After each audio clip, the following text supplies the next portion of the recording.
J'ai été candidate aux municipales en 2014, j'ai été candidate aux départementales en 2015, aux européennes en 2019.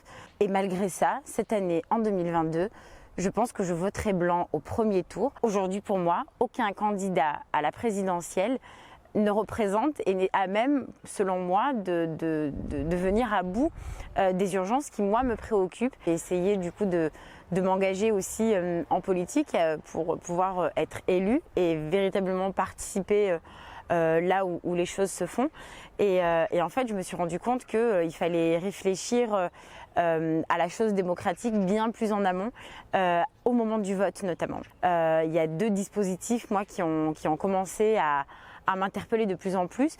Le premier étant le vote au jugement majoritaire et le second étant évidemment la reconnaissance du vote blanc. Quand toute l'offre politique est absolument inadaptée, on a le droit aussi d'être reconnu et considéré dans cette opinion-là. C'est reconnaître qu'à un moment donné, il peut exister, et il en existe, des endroits de rupture. La toute première fois que je me suis engagée, c'était contre la fermeture du centre social qui se trouve à 30 mètres derrière moi. Parce que pour moi, c'était éminemment symbolique au-delà de la disparition du service public. C'était tout d'un coup la disparition du seul espace, notamment dans cette cité, qui permettait encore aux gens de se retrouver, de se rencontrer, de débattre.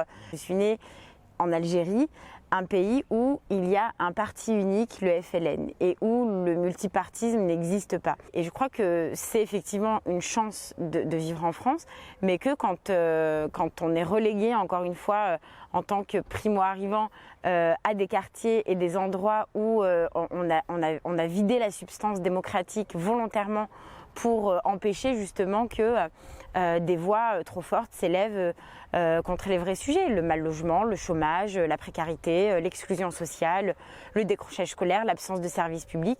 Et toutes ces réalités-là, évidemment qu'elles sont gênantes parce qu'il faut y mettre des moyens, parce qu'il faut y apporter des réponses politiques courageuses, volontaristes. Quand la poste est fermée, quand le centre social est fermé, quand la route n'est pas réparée, évidemment en fait que on se sent aussi humilié. Et je crois que ce sont effectivement les lieux où s'exprime le plus fortement l'abstention et le vote blanc, et que c'est pas une non-réponse, c'est au contraire une réponse très sérieuse, très grave, qui en réalité cache une forêt de problématiques systémiques auxquelles aujourd'hui, hélas, l'État et nos pouvoirs publics ne répondent toujours pas. Et effectivement, le problème, c'est que quand on cherche à véritablement s'engager en politique, à prendre des responsabilités légitimes, on se retrouve dans un système qui reproduit des élites. Et quand on vient du peuple, quand on vient d'un quartier, quand on est jeune, quand on est une femme, quand on est un immigré, on nous oppose en permanence. Il y a des règles, il y a des codes, il y a des pratiques inhérentes à ces différents partis qui mériteraient d'être remises en question. Et la réalité, c'est que les chefs de parti refusent parce que ces règles les arrangent. Elles ne sont pas là justement pour permettre à des gens qui n'ont pas fait leur classe, comme ils aiment bien dire souvent, d'être élus. Et bien souvent, après, quand on pose la question, on nous dit non, mais tu sais, moi, la première fois que j'ai été élue, j'avais 35 ans. Mais bon, tu comprends, t'es une pourri gâtée de la politique, tout vient à point, à qui c'est attendre. Le sujet des investitures est quand même un véritable sujet. Et aujourd'hui, c'est assez insupportable de voir ce genre de pratiques, parce qu'elles sont parfaitement injustes, parce que elles participent justement à créer cette déconnexion toujours plus flagrante entre la photo de famille de notre pays et la photo de classe de le Parlement ou les différentes collectivités qui ont des élus. Et en réalité, quand il y a une urgence en face et qu'on se sent légitime à répondre à cette urgence-là, je ne vois pas qui est légitime à remettre en question ça. Et oui, aujourd'hui, je suis candidate aux législatives de manière un peu particulière. Je me suis lancée du coup toute seule, à la base sans étiquette.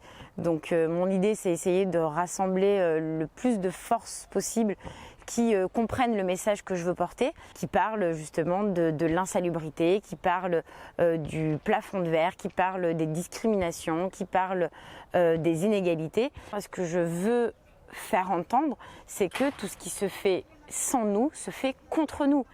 Et quand on n'accepte pas que des gens puissent voir reconnaître encore une fois le vote blanc, c'est une manière en fait de voir sa voix exclue.